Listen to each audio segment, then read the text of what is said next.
Sobola n'okuntunula mukambala de kamera musoga mugira bana oba okulola bakono like this bonna balikiriya ya musoga ezaffe twegulira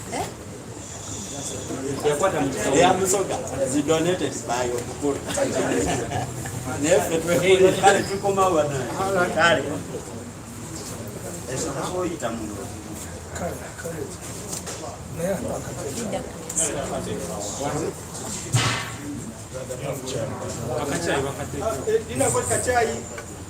tekali brandi katwe kali brandi natekeka mchezi bwana yangu wako kwa mstari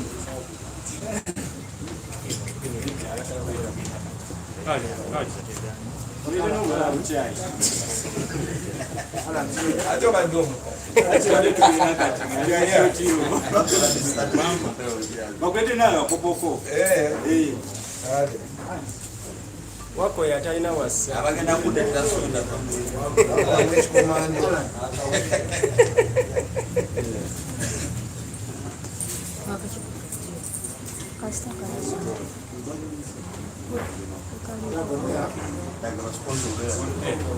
welcome back twagala okwebaza Tire One okutukyazako wano it's very bad for us to be in a place tabasiima so mwebale nnyo wakachai muwaddeko Bebe simanyi nkola yammwe kintu ekyo kyetubatutereezaamu ebisigadde birungi ne bano bonna bawe chai bawefe abali eno kubaana bangi tukyakola musajja tulaga tugisuule munaku but anyway njagala kusabitsingako muganda wange bamuyita Saimo is a journalist wagiri ku Bukede TV abadde wano nga confirming ebimu ku Bebe Cool byayogedde agambye sebo Luba made a 100 million loss last Nkuka. This Nkuka might leave Habitex in a loan for the next 5 years. Saimo Tegesi na ye. Ebigambo ebyo byogeddwa Saimo era mu bunoonyi verifying statement says. But of course Habitex teyakibaddemu yekka tabaddemu invisible hand yayasi. Maaddemu bajja badde events manager, I mean stage manager. Ne founder Yasina India loss of our profit but you're watching the Bebe Cool list live on NBS TV and Sanyuka TV. We want to welcome you if you just joined us wherever you're watching us from, in Uganda and out of Uganda. You can okay, so together maso Bebe yes. Now this one is a surprise to me. I found out that this is the artist who does this song. I think 2 days ago. Dax Vibes.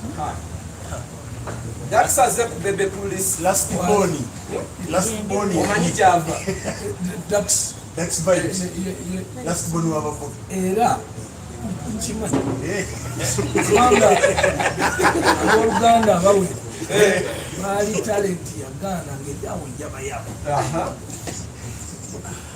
Naye listen carefully. Ayimba bulungi but not extremely. Ngabona alaba nti kati Eddie actually yasala line kwa Eddie asoundinga bulungi. Eddie is sweet. Abalala ina na mulungi kakati mwana banjo nebo no batadde mu basket abayimbi family abayimbi bendiko. It was a shock to me until this song vocals mpulira ne vocal range belonging to Dax. Okay. Era to me, attend the style of the song. Now we are kaimba. O kasabu. That's manika. Because usually the natures I don't find out I don't know any ayimba or play music. Okay. That has been one of my best songs until 3 days ago. Notegera omuyimba. Nanze magamba kana kayimba. First of all, abayimbi b'abantu abantu baagala tulimbe music agenda towards Afrobeat. Obakitegera? So ntunulira Dax ngamba idea yagijiwa first of all the genre, second of all since when did that kid get vocal ranges? So natwala ebimuli byange bisoka naye tewamuleka tondeko ekibatu ate nga kayimba wadde okava oyagala bamugobe mu kika Ne police omulezi. polisi asigaleko ekibatu nga yesonye finally tufunyeyo ku muyimbi mufana bwewakuba naye bato teyali muyimbi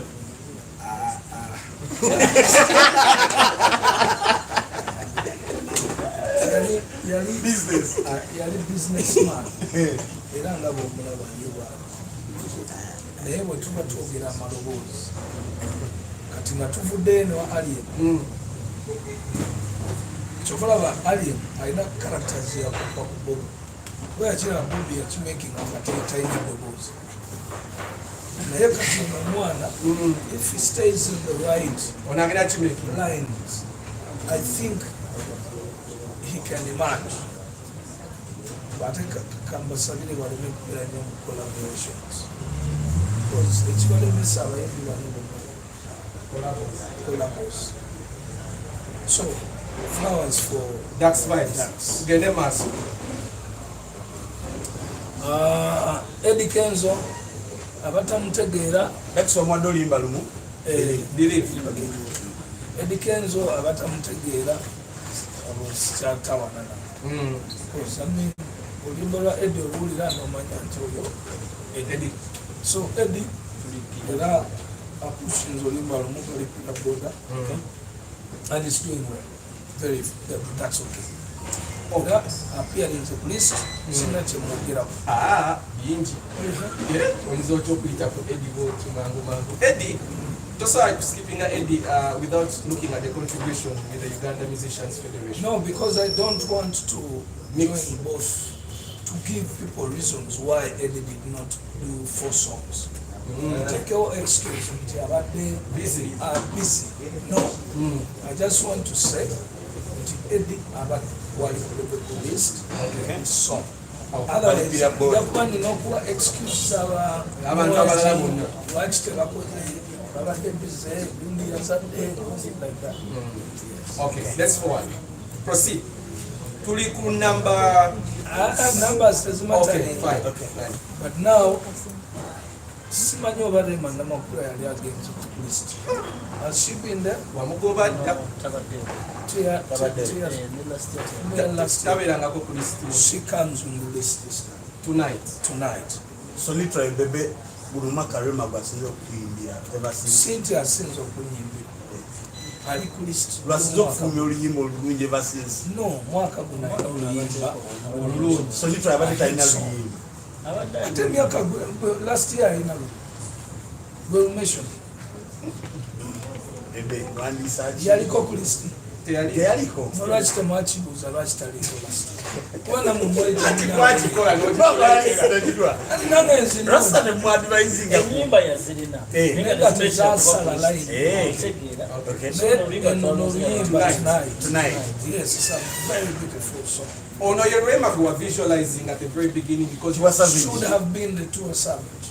What But Bebe she's yatugamba. comfortable the way she is, and I'm okay with it. Okay. Maybe it's a Naina vision, Ndala, and she's comfortable, which is very fun. Okay. So, another artist, Alikulisti, Joshua Baraka.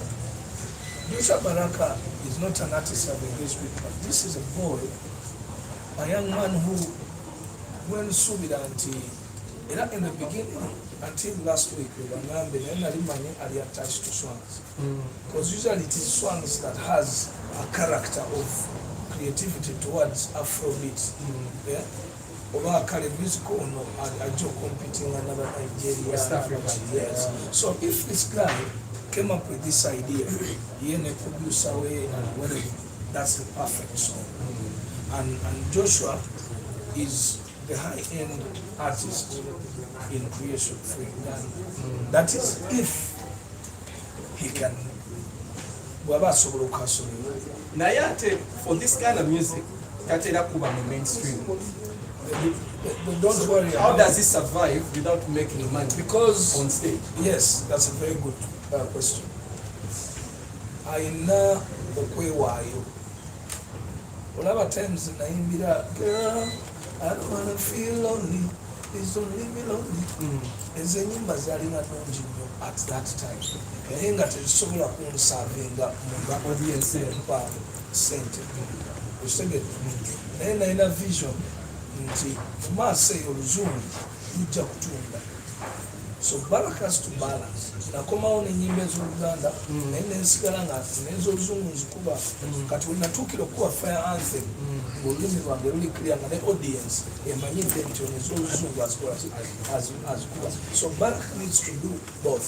Kati alina okufunayo ballad ey'Oluganda okutapingamu eno audience. alina collaboration ya Winnie Nwangi omukwano. Alina okujja nga single collaborations bakubika. Okay.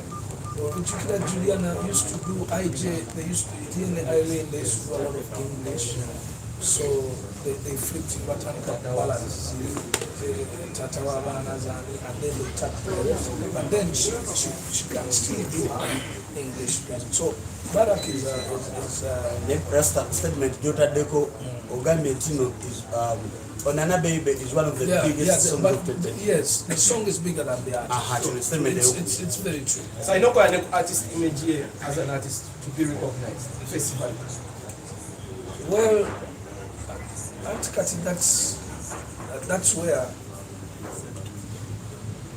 that's where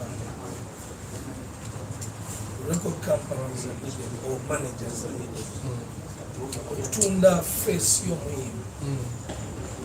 You cannot just have a song at a time and you don't put a face to it.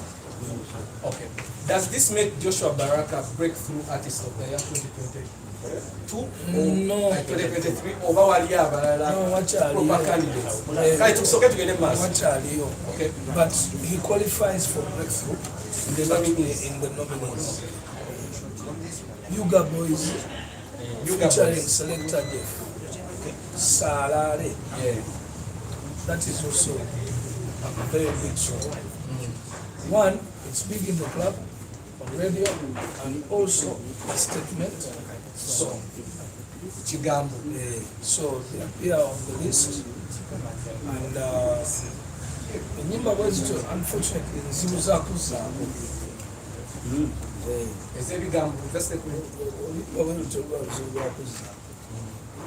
I don't know about maybe abamu bagwira ebintu awo. They can't really Yuga Boys. But congratulations, list. Then Omega 256. Barara. The song this year. Yuga Boys of Ado Limba Lumu Salary. Yes. Joshua Barak Arumunana. Sirimu kusomanyo content because we are going to post on the page with all the details. Yes. And people will be able to understand there. Now, this is also an amazing artist. I remember I used to watch this song when I'm working out in the gym. Omega morning. With this artist this year. And it flew off my mind that this is an artist in Marara. It's such a very beautiful song. The argument about the whole, and now we don't have any Jamba. Bangamba to force also Kubere Marara. Then no Kuba Uganda. So Abayimbi Bafabalaba, Abali up country. So now this is the lesson. There is an artist called Omega 256. She stays in Marara. Her song is one of the top 5 songs in Uganda today. Top 5? Top 5. This year. We're going from local to international this year. It's a big song. In fact, it's a truly legacy.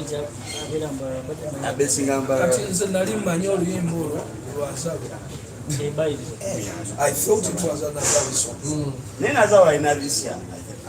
But this one is a big one. Shout out to you, Omega. Omega, please solving the question. Okay. Your regional music. Your regional music, guys. Don't worry. The songs can be played. Just do good music. Be creative. It will blow. Okay. Next, So comes in Vairota. Risk extra finessing. But okusinzira ku follow yange ne artist on, I give him the breakthrough artist. Wow. Flowers, breakthrough.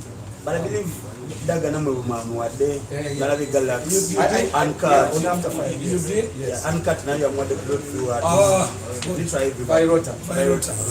So, Question is, Bebe, remember the time when we got out of COVID-19? There were so many artists like Vairota at the time. yes. Unknown, Liam Voice, Victor Ruiz, Banja Banji. After that, And that's why I'm crediting the Vairota. Kubanga sustaining that pressure. Ate mwe bali omuntu. Era balina ne bubifu bwabwe bonga More music was. waawo kulefe. Naye n'agamba njaba kugenda okwo. so you think he is already sustaining Vairota? He's young, he looks focused, he looks good, he flako. It's a package. So if I can tell, I have a vision in Chamla. I think so. Walo artist ajanga na olaba okusencha tujamula. Ngochiraba tujamula. Kale tugere mass. So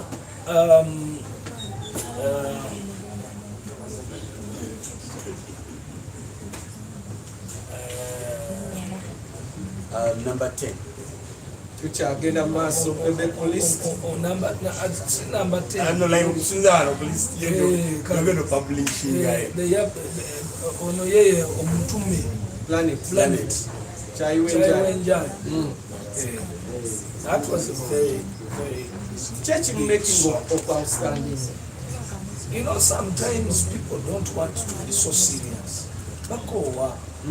Bagala mukokuka unseriousness. Uganda.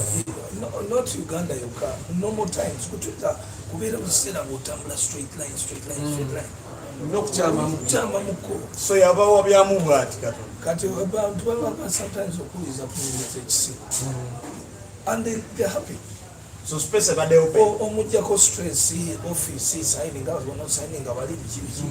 Tegera kati wano ali free minded. So nanyi membuzi ya chair. Chairman ya food. Alenga mu reality ebintu ebyo bibeera yo. Naye Bebe Chai wenjayi mu bunywa mu abavubuka. We're promoting kino. Si promote. Okay, si promoting. When you endorse this kind of music, No. abayimba ebiri ebizo okutwala Uganda music forward beyond borders. Bagwamu amaanyi. No. Let us appreciate art. Nafa abayimba ebyamagezi tulina okweddako ebyamagezi ojja kudda eri emabega abaana batute center stage bayimba bya kisiru.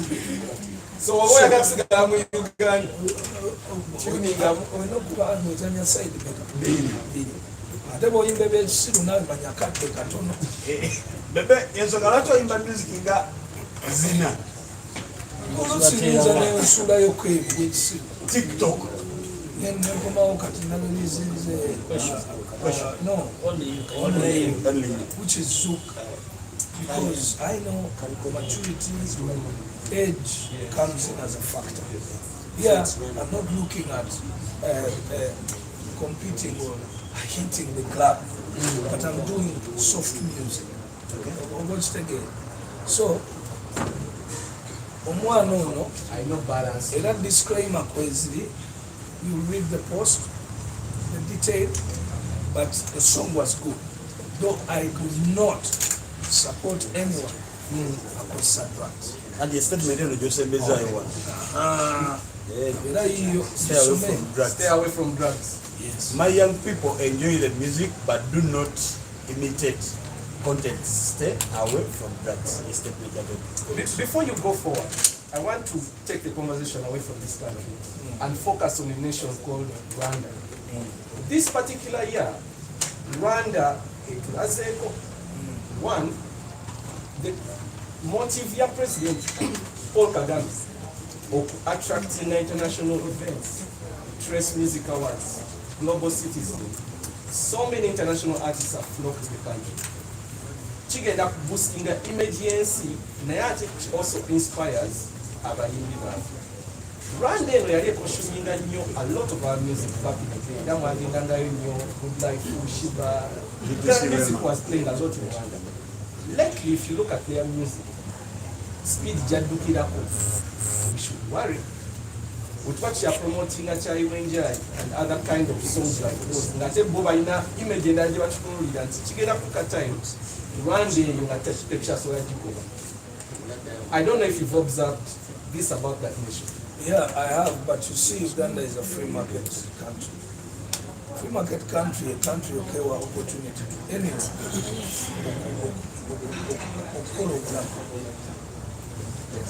Oyo mwana yayimba Kiwatule sawa zino alina okuba nga yakolamu edduuka asobola okusasula rent make a business, and that is what it is about to say.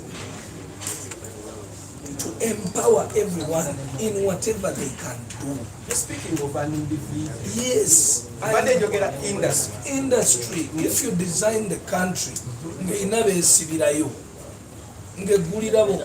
because of image, it can turn around against you. Okay? Design a country where everyone is free and is able to earn, create, and benefit from what they have as capital.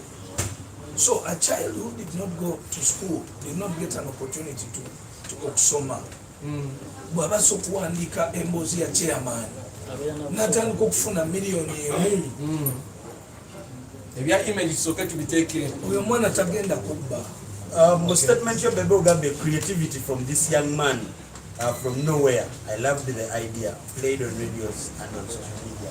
Literally through the creativity. Kwagamba ngezaako okugamba nti alien creativity, just be creative guys, don't sit back. Osokola sente mu Uganda. Ekyo Museveni akyogera. I emphasize because in this art gye tulimu abantu abasinga okugaggawala sibe balina talent. Jay-Z ne Mariah Carey ani alina art, ani alina talent. Mariah alina talent ne Jay-Z yagala. So we have to create that. Tulina okukiraga abantu. Wetukomawo Bebe, still you need to elaborate more about our focus as an industry to make sure we are exporting more of our music the way the Nigerians are doing it right now. The very playlist, Billboard, top list is playlist here, Obama, Nigeria. When are we going to reach there that we are only focusing within the borders? It is NBS After 5. I appreciate you whoever is tuned in. We are on Afro Mobile, we are on Sanyuka, and also NBS as well. If you want to participate in the conversation when we return, you have to answer some of those messages. Use the hashtag NBS After 5, tag Bebe Cool, tag myself, tag Brian Wakoff, tag Sanyuka TV. We will get your message. Let's come back.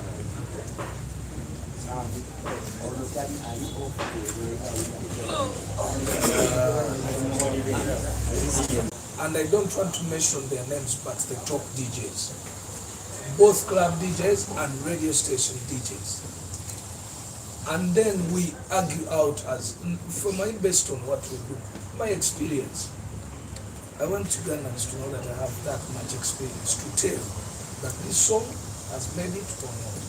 But yes, I have to concerts. No, we don't know, no, immediately, but we don't know. What shall you want to and somehow they end up on my list. Bebe tugende maaso.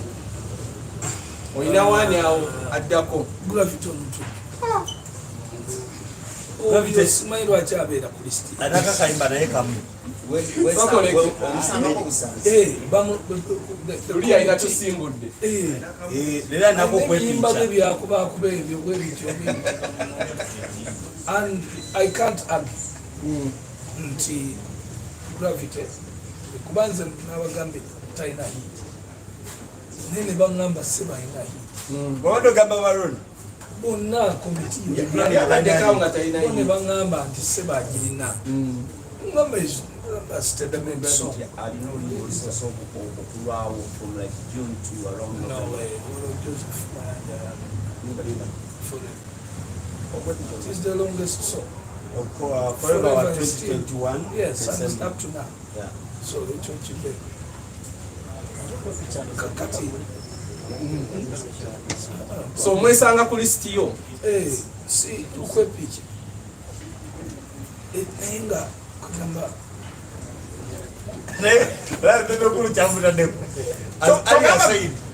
Anyone can survive in Uganda. Because I mean, that's why I said earlier, Auntie, I think sometimes people want some unserious music just to be happy. But take a conyo on a musical walk, better serious, you know, kalam, banjo kuzako. music was serious if you look at this year. Well, the chance of Kugamba about that is allowed to evolve. Serious. Mukinze psychology, don't be static. Maybe a direction that you okay? For now to quarter. Uganda insesimo siyo na buchisoboke Uganda. Nenda kuzayo against before the break. The Rwandan question and how their music is evolving. Ate nga bagenda twiso okutuuka ku level eri twagala exporting a music. Why don't we have as many artists and music getting exported in our country? It begins with the mentality of Ugandans. Uganda Uganda remember here President Buhari ageza kukuleta MTV awards. Mamas. But still listen. Wale bateka sente mbayimbi benyini. Olabira kwa example ya billion yasa. Data sente te wali malwaliro oli omuvuka yavayo Bobi Wine. Nagamba nti balidde eddwaliro. Nenga si kitu. Okumanya nawulira mpulira omutima Bobi Wine afuna billion. Tazimbanga buli mwaka. Tazimbanga ko yadde ne clinic.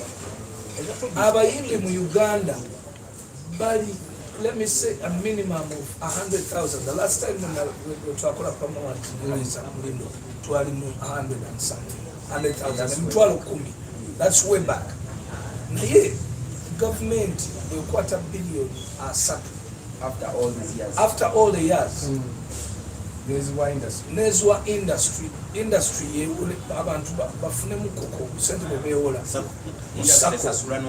Industry contributing to GDP about 0.003% of the GDP. Whereby when man contributing to GDP, when the government nango inoko ngabo disa abalimi ngabo abasomesa ngabo abasubuzi nange nkwatako abana Uganda sebo bagambye twalidde kati Museveni waleta MTV nga mujiko Eddie Kenzo bwe bamunominating mu award sebwe nga mugamba don't vote Eddie Kenzo, vote Diamond. So then who is a Uganda? Naye tuddeyo ku omanyi tuyinza okutunuulira the outcome nga yefugenze ku root cause. Munnayuganda atuuka atya okukyawa ensi to that level. Thank you. And I'm the only person with that answer. Maybe we have many, but I have that answer. It was a trick of the opposition. Okukwecha abantu ejawo. Era best yachogeranga open. Bejawe. ne Bobby akikozesa nti bannange bani abekyaye bekyawe abantu basobole okwegugunga omuntu omuteka mu mentality eyo ayinza n'okwekyayira bizunze ezitaliyo enkuba etonya nnyo azifu mu America tetona omuntu ayinza n'okulya emmere nakkuta neyekyawe naganze gavumenti entamye kyogamba abantu balina reasons valid. Dr. Kiza Besigye bwe yali akola ekintu ekyo nagamba nga bakwano bange nabagamba nti dokita neddagala lyatabula obudde tebulituuka n'alimira eri obukyayi ng'abantu bakukyaye neyalabbira baabaana bwe bayisa Dr. Kiza Besigye omusajja gwe ndowooza nti genuinely yali clear politician kubanga ya arguinganga with point facts okitegedde facts ate nga ffene muzeeyi era tutuulako wabbali oluusi n'obuuza muzeeyi dokita kino kyeyayogedde kiri kitya okitegedde va ku bino byabwe tukoye emyaka simanyi myaka no this man is to set it naye yatabula eddagala ly'obukyayi mu bantu bekyawe abannayuganda balaze Dr. Kiza Besigye nti bamukyawe kale so bw'okijja mu politics n'okireeta mu social life n'olaba Kenzo ng'ali mu awaadi ne Diamond Platinum omunnayuganda n'awandikira ddala tetulonda Kenzo tulonde Diamond kubanga nti aba tayimiriddeyo ku nsonga zaabwe ensonga kinze waliwo ebintu byemuyita okuyimirirawo ku nsonga ez'abantu okolera abantu wansi tukolera abantu ensonga zenyimirirawo zensonga entuufu ez'abantu so si ensonga abantu zibalabanga entuufu twawuliremu ensonga entuufu ey'omuntu kunze today kwe kuyigiriza omuntu okukola n'okusindika omuntu nti teryaterera mu bulamu nga takoze eki takoze naye gwe bw'oŋŋamba nti ensonga yakutuusa mu kulembeze nsobole okufuna omulimu eyo si nsonga beba erabbi ya Mungu economically lwakwandi abayimbi tetutera okusoma kuno tetwasoma nyingi naye abantu abasinga abaliko bamanyi the importance of money tosobola ku development tusobola kuba bulungi nga tulina sente tusafuna sente nga tokola kakati gavumenti ne bwe zirikyuka emirundi 5 bw'oba tokola nga mentality yo tebagizimbye mu kukola tojja kutereera embeera ejja kusigala nga mbi bebe wenkupozingamukaawo otukubiriza okukola just this year alone ba entertainment journalists bajja kunjulira we've lost Case who went to the US, Ibrahim Mukasa who went to Canada, Kakalam who went to Canada. Bali bakozinga bakola Dictator Mark against Boston. Why are people that are actually because Case yali akola when the SNBS sasula kanchangui ranjaga abantu abalaba ebintu twina sides big abantu abera n'ebizibu ebiri personal namawulire mugenda ne mulumbagana abantu personal abantu ne babatereka katulaba yekolera uyu mulina ku files nga ziwezi wali bawa myaka simunonya ajja kumala yejeyo yeye kwesi atalina mirembe yafuluma Uganda kati ne Case mukola emirimu gye nga anoonya likes yalumba ebitalumbika Kakalamu the same sibanenya pomba mwagala following mumulooza amawulire gakola but there is law there is law omuntu omwogerako nti mukyala we yakoze bwati gwenosinike mnyati lawyer najja emabega n'atuula n'aluka. Case was my friend. Natuuka neŋŋamba Case lwaki tetukimalaani naye ng'omusajja amuliko simusobola ate yayita mu mateeka kuba singa ali amukanze illegal n'aligambye nti discussing manya singa ali amukanze yabbali bino bya street ekyo nalitaddewo kyo naye yamubala empapula oziyitawa omusajja akugambye watta famire yange gwe wali okola TV show so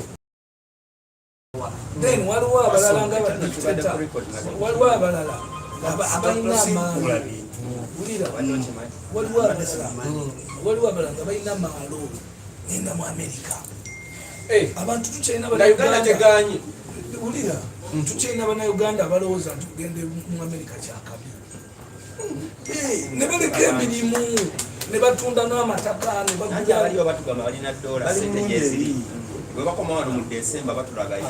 naye bavuddeyo bakoze shows bababulidde obuzibu buli mukitegeera though again economically for a country we can export labor. It is one of the best ways to earn a sentence of by exporting labor. Okay? So bw'obanga osaze ogenda kukola kiryoke era kiringa ekyabakadamu banaye mulaba Nigeria, mulaba China, mulaba India. These three countries are the best example of countries that exported labor.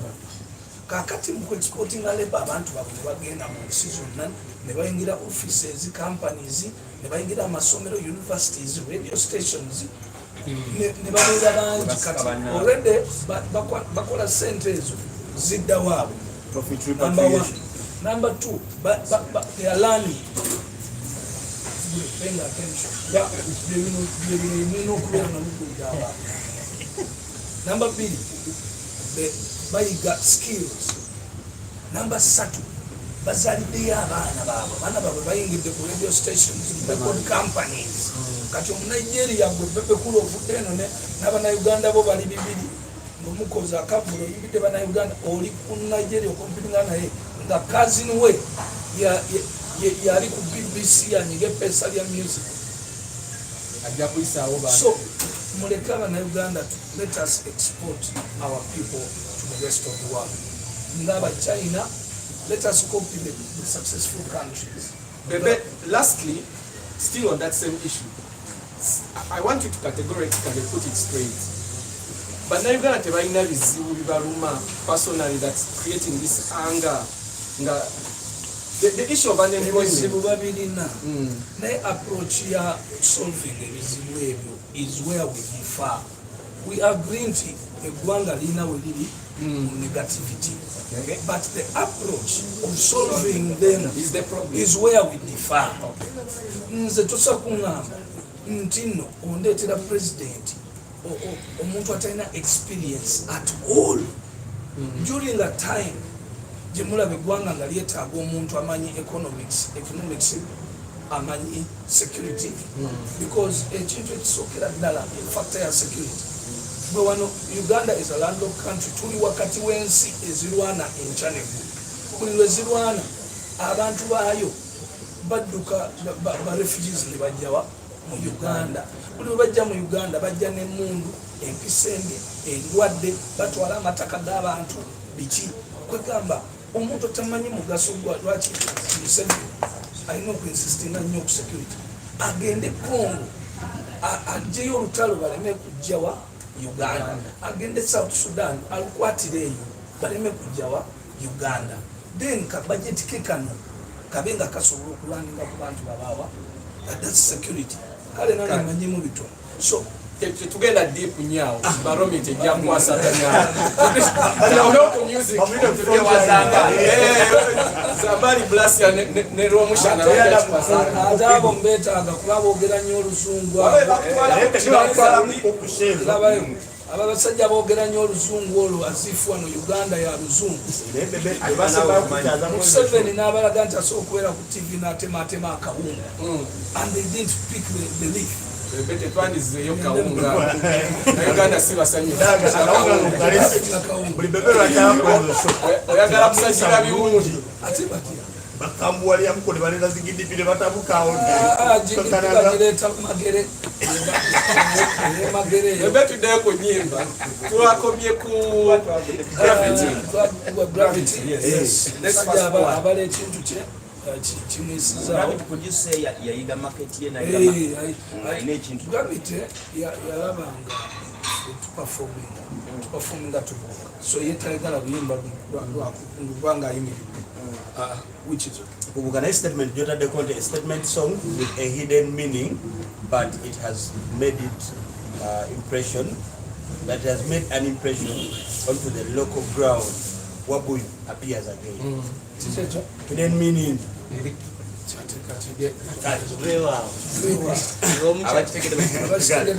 So again, together with gospel. Okay. This time between Gabi, Titus. Gabi ndatu mwade cheza for Yesu. Yes. Titus Tesa and Muloko. Yes. I think those two songs of the country, fraternity and gospel, they were a week a bit. This shows you twetaga aba gospel okumanya nti nyimbe zo tuzetaga musakira wao temuzimba nemuzireka mu church basi promoting ira mu church ne bazireke muzirete it is where artists became affiliated to churches. it is okay, but you can promote your song in the secular world. You don't know that them. When again I came with Pastor Kanja one time and people took it negative. They Pastor Yangamati, whatever. Because actually no one of the local already governor the name of Tekati. So we need these songs to come out of church and to come to the mainstream. You can meet a DJ, pay him money, let him play your gospel song once a night. Or second, as promotion, every activity can have a marketing money.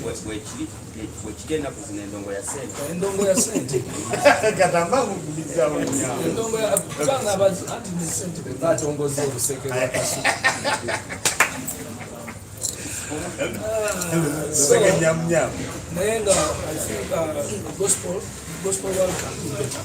Yes. And of course, Muchirabi, how important it is for gospel people. So those guys are doing good. So no, you see the big son in Aston, they're the aggressive gospel people. Anti-church, ndagala gospel artists bakopa. Bugemba At Kiwatule naimba enyimba za Yesu. Buli muntu yenna n'agenda oyo Davidson ajja ne mubbala n'ayimba enyimba za Yesu. Abantu bayingirako mu mwezi dakiika 5 ne bamala ne baddayo mu bbiya. awo enjiri abagiwulidde Era mu myaka 2 omuntu bbiya amusse ebbali n'agenda ne Bayibuli. Kaga tosonga wangu. Tugende maaso. Awo Bebe yayimbye guno. Nachagamba ku ntaate. No, ntaate tamugeddeko naye mpozi kenani musiimyeko ntaate yali munampa omukola munaku n'avaayo n'ayimirira ne byativi n'abiza ebbali ate alaze nti ayimiridde. That's why abantu bagenda bamugamba ntaze mbigere byani yajjudidde akikoze bulungi. Kati awo buli omu yeebuuza lisiti erinnya lya big size ye yayimbye guno. Diri erinnya lya big size kweri Bebe Cool. Bebe Cool kwoli ku lisiti. Kwendi. Bebe. This time kwendi. No question. Waliwo agambye mbu omugabi teweese abaana. Waliwo abantu abawera 3. Bwe batole bango Bebe kasampolinge. Ani amanyi olimbala question lwa Bebe Cool. Ajja tuyimbiremu wano. Olire bano tebatera kugira luzungu. Olimba luli mu luzungu. Genda maaso n'omushana. N'omushana agenda maaso. Listing yo. Kati Ndiwa mu luzungu wati yakobye olwalwe. Wangobye oluzungu walwe. terwaita. Gono no lwange toluwulira buli wamu. Bebe, wetadde ku list eno ng'oli Ochijja kukoya mutima. Bulungi nnyo. Omanyi wayimbe nga sibeerako. Ekitegeeza mbeeraawo nga Yase no video yatwalamu ssente. Video eba yaaki. Video eba yaaki. Bopapyo oluleeta ku lisiti omwana wuyo bagamba. Opapyo oluteeka ku lisiti. Kale mbulirayo club song dancehall esinga question.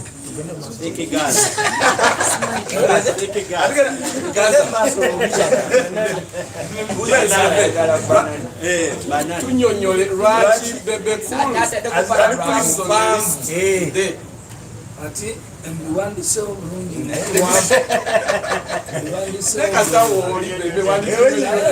omanyi ntandise neŋŋamba it's difficult for me to include myself in this list. Before I make the list, that's the first. Yeah.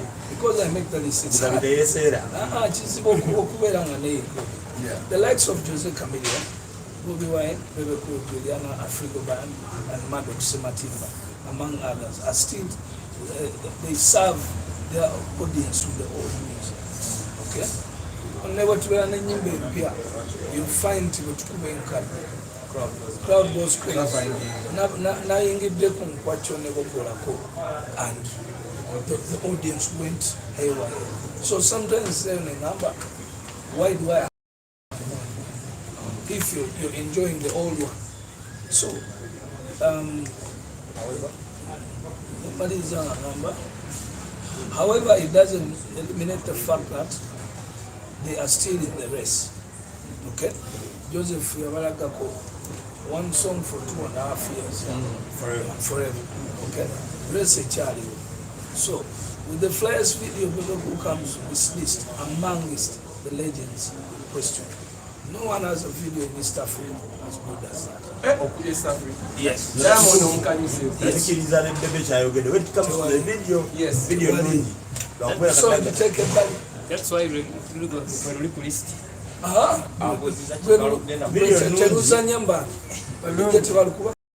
It's flying. TV is going, radio is going, DJ playlists going, song booster. You can always tell using song booster.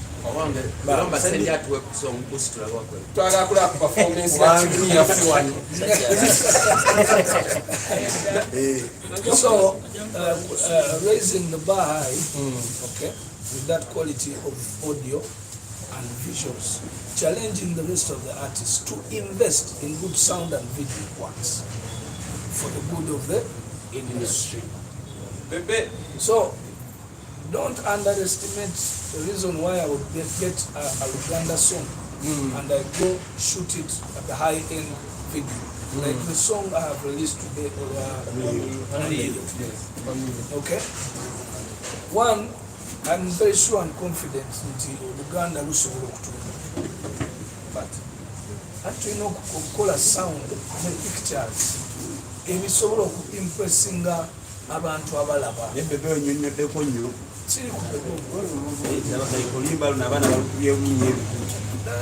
Kati problem yo oyagala nnyo okubeera wagamba eki but the list speaks for itself. Paragraph eyogera ku balege. You don't question. You cannot question if I need a hit song. You can get it.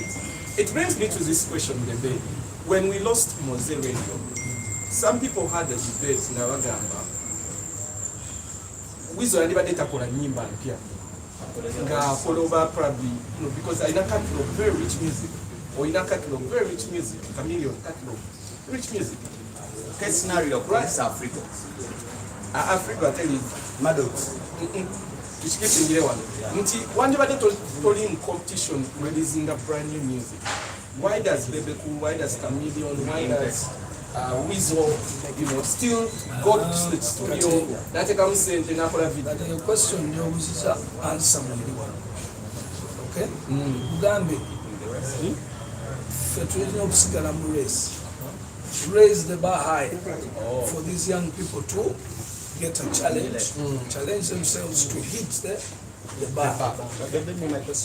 When I used to go for the awards in South Africa over and over in Nigeria, Eddie Kenzo raising a bar. Najisako.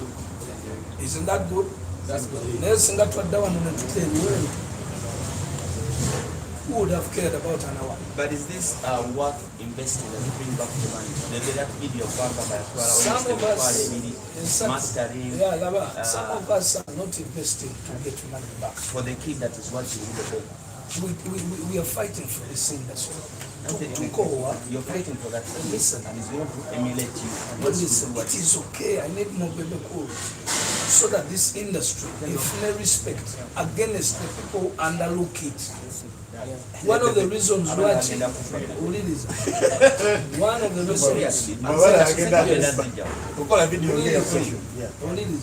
reasons why the industry abayimbi bachali inferiority complex. Already Nigeria and Ayaba to down. They look down on you. They think this is just a industry. But where does it begin from? It begins from one, quality of music you do, sound and visuals. Two, support. Do your own people support you, or they are supporting us who are foreigners? Bebe, I want us to run the trailer of this particular song again after release. But then after release, it's released after the audio. The audio. And the video will be out by end of tomorrow. Ladies and gentlemen, on your TV screen is the trailer. Yes, just the trailer, but the official video will be coming right up. Sajja Center just take it dala. Agame ka flag atagenda kawanika. Abagala okuwanika flag. But this is the official video done by Sasha Vibes. Only You by Big Size. Bebe Cool, shot from abroad. Sente nyingi nyeza agenzemu. Take a look.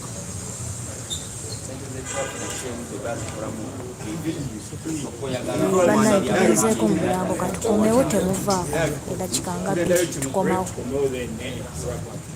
keke nabatwala ku NBS ne Sanyuka TV. Like our usual media na tebananjifa. But if you missed out on the list, kanji badiremu wano mangu very fast. Okay. Tusigazayo part ndoze sembeleyo dala. Yeah. Bebe Cool list. I think let's dive into that right now. Yeah, right now enyimba ezibulayo ziri mu category of collaborations. Yes. Okay. And to me I took 5. I took 7. About collaborations. Collaborations is no Karoka Sita, Aina Kecha, featuring William Fik Gaza, Banana, featuring Million Takamelion, Fik Fameka with Pava, featuring Shiba, Hatton and Zonki, Red Donkey, okay. Die, featuring Shiba, Avabas, Shabada featuring Mudra. Okay. Fefe Busi, Chaliwa Ngoe. Bominga babaoni ngaluli. Pretty remix. King Saha. Joey Landa, Sugar Dada, featuring Depes. X. Kaukasito wade bili wani. Kaukasito wade mwade bili ne tunazi na featuring Gwabi. Yes. Wakati. Zino. They're all of them are top songs. And just encouraging abayimbi. Aba collabos nungi naye zirina ennyimbo zaje zirema zaako. One zapyalinanga as if you can't stand on your own. Maaso g'abafans. That's why abayimbi abamu tebamanyi lwaki teba evolving to become big artists. Stamped. But I don't know personally. So you discourage collaboration? You can collaborate out of your audience to fetch a newer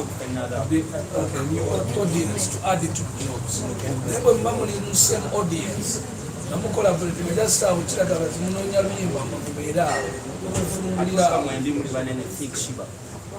anti kwe balina same audience singa oluyimba olulungi nga bwe baba abalukoze no mu Tanzania applikinga kweli audience. Yes. Okay, fast forward tusigaze dakiika si nyingi nnyo section esembayo ddala section esembayo ekwatagana ku personally I want to appreciate comedy. Music and comedy move together because it's the only sort of sustainable entertainment to ordinary. Comedy.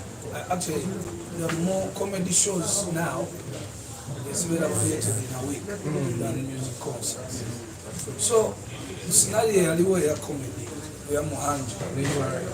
The URA. Comedy store. Yes, comedy store. Because I think government you are able to take good to understand what is comedy show. It is beyond just money. It is the only platform that has developed the comedy fraternity. And this comedy fraternity employs over 10,000 young people over the country. So, but that's not the point. The point is, it's a source of employment and developing talent for people to be employed permanently. Government creating abantu mirimu kimala tesobola atona creating the mirimu anti n'omusajja mu kikuba jagamba nange ntaddewo ensasula omusolo wa comedy store tasasula. Yes, lwansonga nti waliwo wa tax holiday era kakati what we are trying to do twagala muzeeyi tumwiti tuli mu kuorganize mu Nebbala twagalayo olunaku ne muzeeyi comedy, music, n'abazanyi movies oba film. Twagala buli omu just 3 representatives. Kololo nga ffenna gye tuli. Tunnyonnyole muzeeyi tumusabe kintu kye bayita tax holiday. Why? Tax holiday mwenga kati Bebe Cool because oli stakeholder mu ndongo. Ate nga base yamwe ya tax ng'abayimbi nga entertainment. Ekyali ntono. Let's look at the tax base mwenga dimutwa. Ati already nze gasina nakuwa taxes music wange bakosa wakwere oli mukugezaako kumprotectinga by amending the copyright law nsobola okutandika okupaninga naye ne copyright law bonaamala ojja amendinga the process of implementation takes long okuyingiza abantu mentality nti onakozesa akayimbo kasasula. So what we are saying, instead of government to serve a tax holiday, it's only reorganizing, to regain so to manage the do's and the don'ts.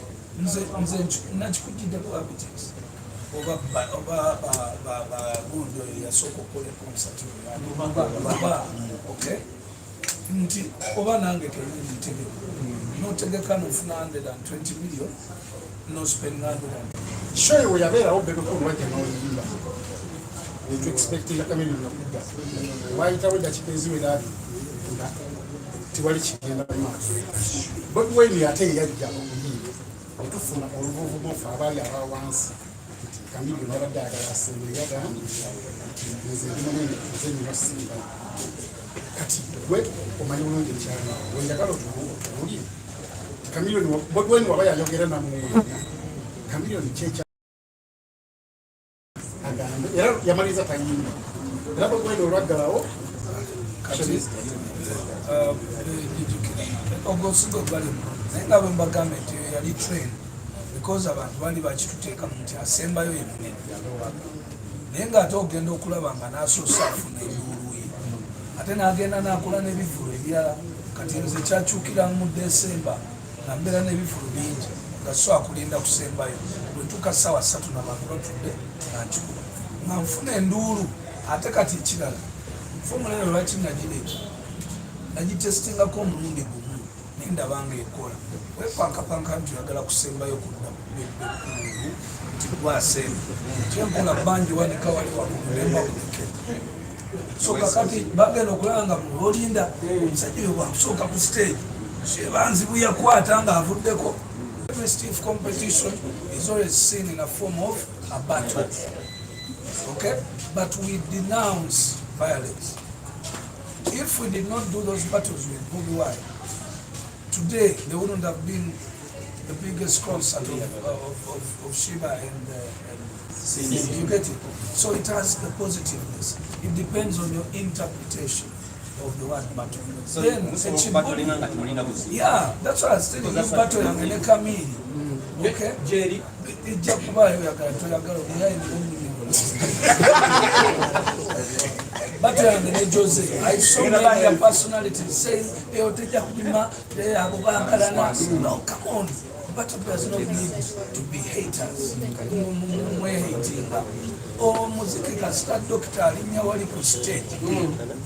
Nenya wakati wafi wabawe kisenge wali microphone yogera ebyatumanyiga ndikomeni ya mwezi.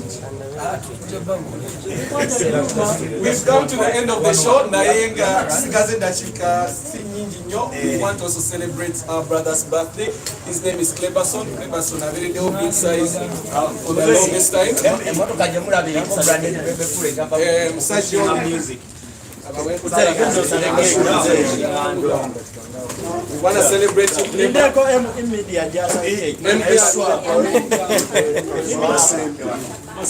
No mulala inanga yo jisubiro kubao. Ladies and gentlemen, live on your TV, we're celebrating Gargamel, Cleberson. 5, 4, 3, 2, 1. Happy birthday, Cleberson.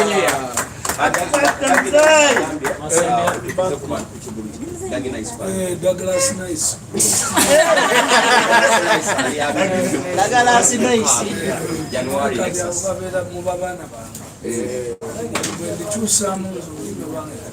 Ate era n'omukulu asobya.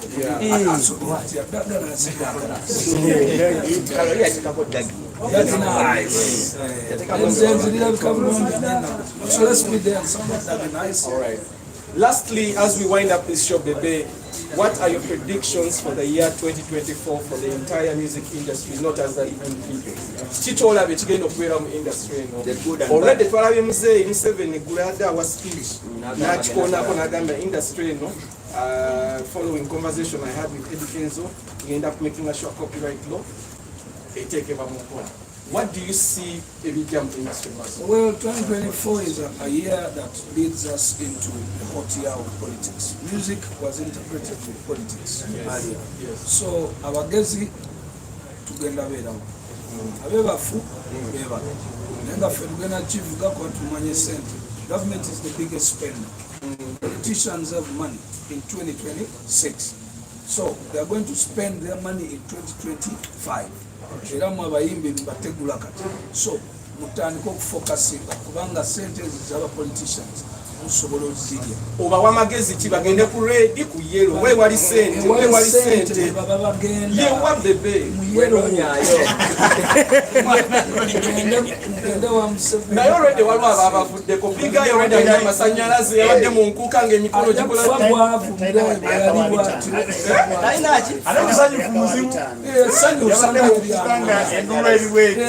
Yagala kulaba ago sasanyala ngo yagala nsawo. Twagala kimuti sente. We should advise people the right way. Okay. Bakutera we kubeligenda ku banka, neligenda mu ddwaliro. Ne bagamba londa ko gyolaga. We no genda mu ddwaliro. Nze ngenda mu banka. Toga biga yasonze mulamu. Ate yafunye amasanyalaze. Bebe, the issue of politics as we wind up. The artists that are pro-NUP seem to get the greatest tears in the audience. Life is not about tears. That's why you go wrong. That's why I took putting out statements as is. Life is about your pocket. Not how much noise you get. Sindulu. Sindulu. Otuka mu ddwaliro baboddeeka omwana wo talya ndulu. Talya ndulu. olwala n'ogenda mu ddwaliro tebasasuza lulu. Bebe Cool, as we wrap up wakati mwolekera entertainment industry. Congratulations to everyone who has been on my list this year. And it doesn't matter whoever is not on the list, it doesn't mean you're not good. This is just my opinion, it's Bebe Cool's opinion. Of course, I hold more authority to do this because of my experience and time. But I still want to thank every one of you guys who has been contributing to the best of this industry. Media personalities, most of all. Yabebaza banamawulire ba tiktokers, bloggers, ba Jenkins Mukasa. Kati omusajja nga Jenkins Mukasa. Enamuyirawo bobo. Nesendi wabo.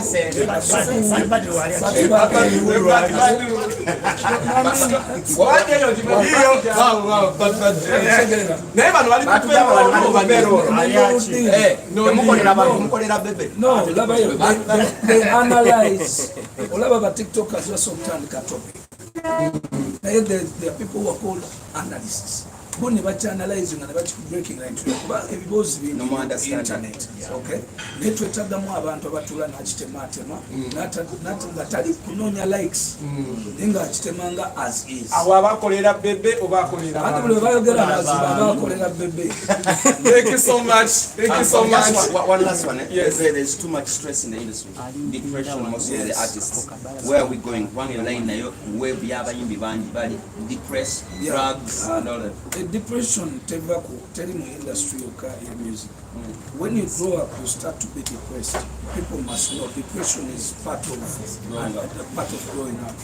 Abantu abali mu real estate bafuna depression. Kasito tuka age na responsibility. Notandika okumanya nti ebintu tebigatta wakola ensobi wagenda mu ddwaliro banka n'ogireka n'ogireka n'ogenda mu ddwaliro ofuna depression. Then also relationships, depression. Oyinza okubanga oluusi walina higher expectations naye ng'olaba ebintu tebikola ki you get depressed. So depression is not only in just kati mukuzi mutandise okujja gyekola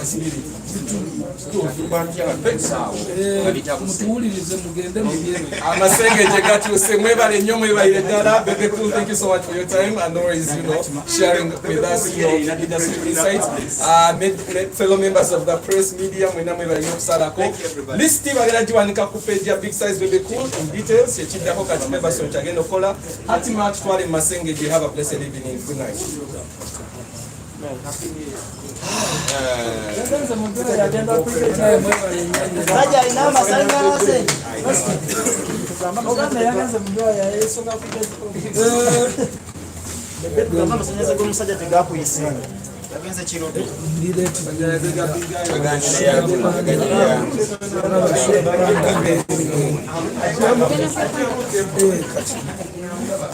Sorry.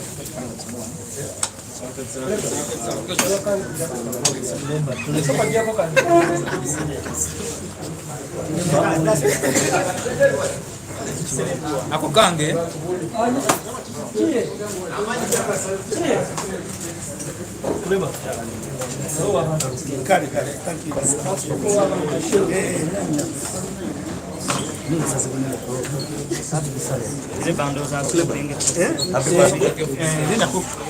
Stopping.